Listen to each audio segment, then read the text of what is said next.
নমস্কার বন্ধুরা, আফ্রিকা মহাদেশের একটি দেশ আছে যার নাম রিপাবলিক অফ কঙ্গো। এই দেশে লাস্ট 8 মাসে প্রায় 11,000 লোক এমপক্স ভাইরাসে আক্রান্ত, যাদের মধ্যে 80 থেকে 90% হলো ছোট বাচ্চা। এখনো পর্যন্ত প্রায় 500 জন মারা গেছে। কিন্তু শুধু এই কঙ্গো নয়, আফ্রিকার আরও অনেক দেশ আছে, যেমন কেনিয়া, ইউগান্ডা, রাওয়ান্ডা।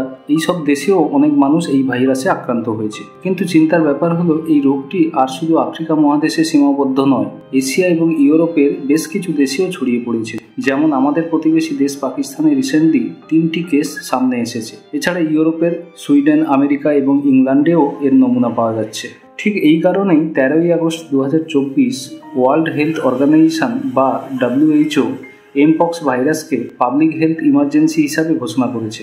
যখন কোনো ভাইরাস বা রোগ পুরো বিশ্বে মহামারীর রূপ নিতে পারে বলে WHO মনে করে, তখনই তারা পাবলিক হেলথ ইমার্জেন্সি ঘোষণা করে, ঠিক যেমনটি তারা করেছিল করোনা ভাইরাসের সময়। আসলে এমপক্সকে আমরা মাঙ্কি পক্স নামে শুনেছি।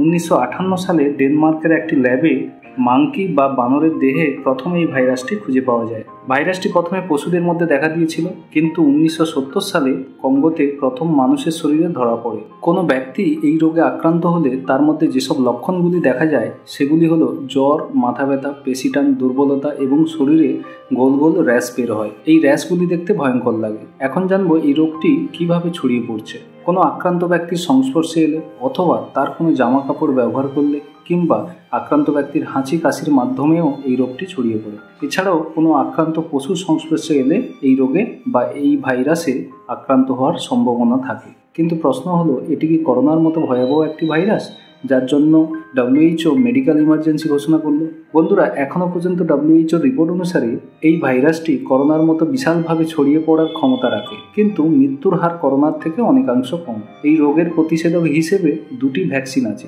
সেগুলি ডাক্তারের পরামর্শে সঠিক টাইমে নিলে মোটামুটিভাবে বলা যায় এই ভাইরাস থেকে মুক্ত হতে পারবে। কিন্তু তাহলে রিপাবলিক অফ কঙ্গোতে কেন এত লোক আক্রান্ত হচ্ছে? আসলে বন্ধুরা, কঙ্গো নামের এই দেশটিতে স্বাস্থ্য পরিষেবা আমাদের দেশের মতো এত উন্নত নয়। তাছাড়া দেশটির অর্থনৈতিক অবস্থা মোটেও ভালো নয়। ঘনবসতি এলাকা, মানুষের মধ্যে পুষ্টি এবং ইমিউনিটির অভাব, পর্যাপ্ত পরিমাণে ভ্যাকসিনের অভাব, ইন্টারন্যাশনাল ট্রাভেল, এইসব কারণগুলিই মেনলি দায়ী। এখন জানবো এই ভাইরাসের সংক্রমণ থেকে আপনি নিজেকে কি করে বাঁচাবেন। প্রতিদিন বারবার সাবান দিয়ে হাত ধুতে হবে। কোনো অ্যানিম্যাল মিট খেলে তাকে ভালো করে সেদ্ধ করে খেতে হবে। ভাইরাস আক্রান্ত ব্যক্তির থেকে ডিস্টেন্স মেনটেন করতে হবে। থ্যাংক ইউ সো মাচ বন্ধুরা। ভিডিওটি ভালো লাগলে লাইক, শেয়ার এবং চ্যানেলটি সাবস্ক্রাইব করবেন।